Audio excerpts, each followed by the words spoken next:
মসজিদ একটি পবিত্র জায়গা হওয়াতে মুসলমানেরা এখানে নামাজ পড়তে গিয়ে থাকে। কিন্তু অবাক লাগবে যখন জানবেন যে কিছু লোক এখানে ইবাদত করতে নয় বরং চুরি করতে আসে। শুধু তাই নয়, মসজিদের ভেতরে এমন কিছু রহস্যময় ও অস্বাভাবিক ঘটনা ঘটেছে যা আপনাকে অবাক করে দেবে। আজকের ভিডিওতে আমি দেখাবো কিছু নির্বোধ চোরেদের লজ্জাজনক কর্মকাণ্ড এবং অদ্ভুত কিছু মুহূর্ত যা মসজিদের সিসিটিভিতে ধরা পড়েছে। আপনি হয়তো এসব ঘটনা মিস করতে চাইবেন না। ভিডিওটি শেষ পর্যন্ত দেখুন, কারণ যা ঘটবে তা আপনার বিশ্বাসের বাইরে। আপনি এখন যে ব্যক্তিকে দেখতে পাচ্ছেন তিনি নামাজ শেষ করার পর মসজিদের মধ্যেই শুয়ে পড়েন। ব্যক্তিটি ক্লান্ত থাকার কারণে সে না জানতেই সেখানে ঘুমিয়ে যায়। কিন্তু এরপর যা ঘটলো তা সত্যিই অবাক করার মতো। ইসলাম অনুযায়ী পবিত্র কাবার দিকে পা দিয়ে ঘুমানো ঠিক নয়। তবে ঘুমানোর মধ্যে এই ব্যক্তি ভুলবশত কাবার দিকে পা দিয়ে ফেলেন। ঠিক তখনই আচমকা তার পাকে যেন এক অদৃশ্য শক্তি অন্যদিকে সরিয়ে দিল। হঠাৎ এভাবে পা নড়ে যাওয়ায় তার ঘুম ভেঙে যায় এবং আতঙ্কিত হয়ে তিনি উঠে বসেন। তিনি কিছুতেই বুঝতে পারছিলেন না আসলে তার সঙ্গে কি হয়েছে। এরপর তিনি দ্রুত আরেকজনকে ডেকে আনেন এবং সেই ব্যক্তি বলেন এটি হয়তো কাবার দিকে পা রাখার কারণে কোনো অদৃশ্য শক্তি তার পাকে অন্যদিকে ঘুরিয়ে দিয়েছে। নামাজ পড়ার সময় মন শান্ত করে সময় নিয়ে ধীরে ধীরে পড়তে হয়। কিন্তু আপনি এখন যে ইমাম সাহেবকে দেখছেন তিনি রকেটের থেকেও কম দ্রুত নামাজ পড়াচ্ছেন না। তিনি এতটাই দ্রুত নামাজ পড়াচ্ছেন যে তার পিছনে থাকা মুসল্লিরা তাকে সঠিকভাবে ফলো করতে পারছে না।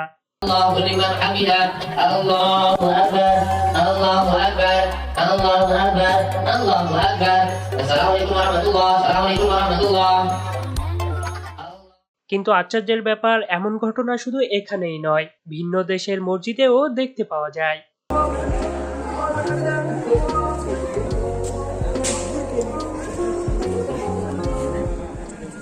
অন্যদিকে এই মসজিদের হুজুর তারাবির নামাজ শেষ করার পর মুসল্লিদের পুশ আপ করাচ্ছেন।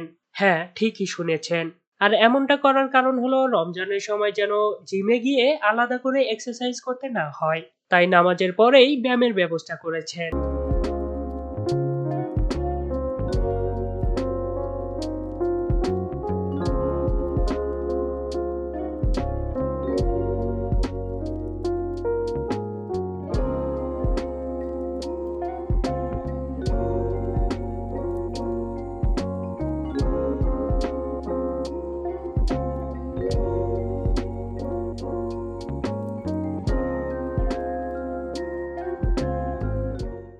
সকলে মসজিদের উজুখানায় উজু করতে গিয়ে থাকে, যার কারণে আপনার মনে হতে পারে এই ব্যক্তিও উজু করতেই এখানে এসেছে। কিন্তু না, তিনি এখানে আসার পর সুযোগ বুঝে দেয়ালে লাগানো থাকা পানির কল খুলতে শুরু করে। এই সকল ব্যক্তিদের এতটাই খারাপ দিন চলে এসেছে যে সামান্য 10-20 টাকার জন্য দেয়ালে লাগানো থাকা কলও মসজিদের মধ্যে থেকে চুরি করে নিয়ে যেতে হয়। লানাত হে ইয়ার তুম লোগো পে।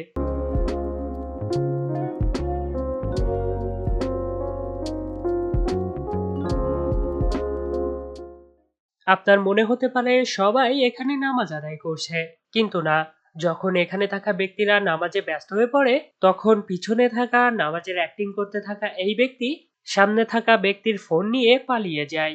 এই ব্যক্তি এতটাই পারফেক্টলি অ্যাক্টিং করেছে যে কোনোভাবেই বোঝার উপায় নয় এই ব্যক্তি চুরি করার জন্যই মসজিদে এসেছিল।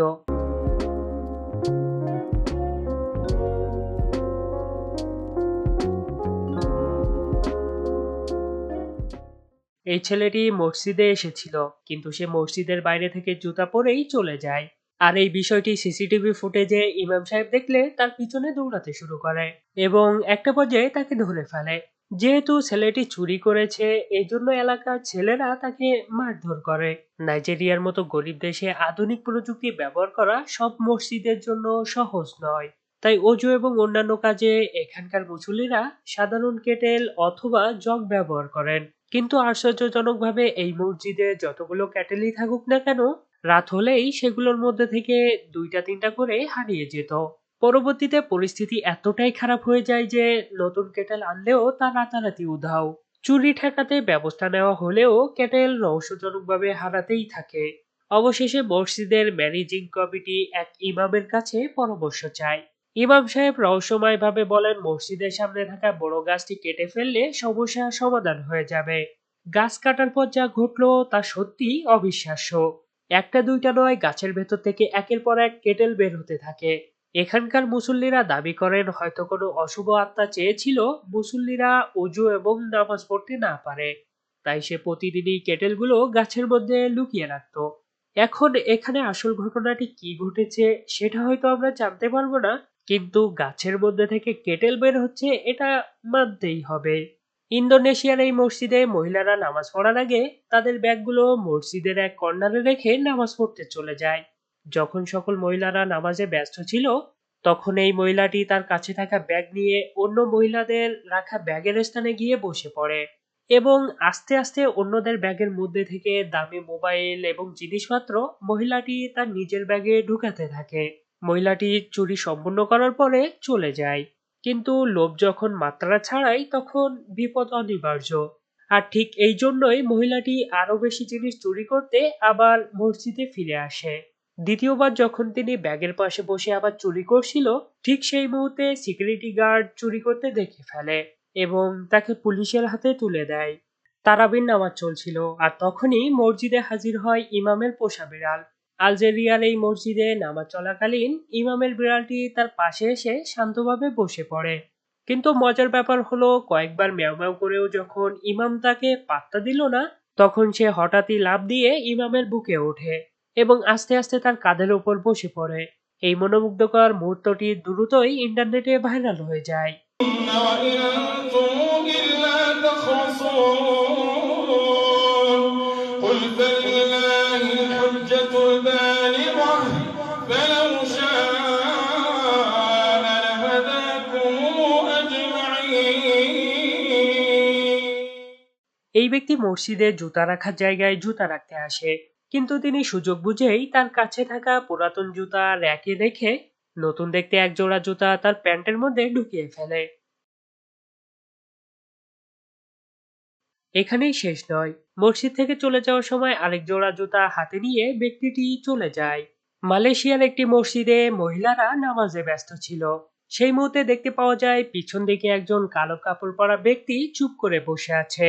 প্রথমবার মহিলারা যখন সিজদায় যায়, তখন সে সামনে থাকা এক মহিলার ব্যাগ চুরি করতে চেষ্টা করছিল, কিন্তু সফল হয় না।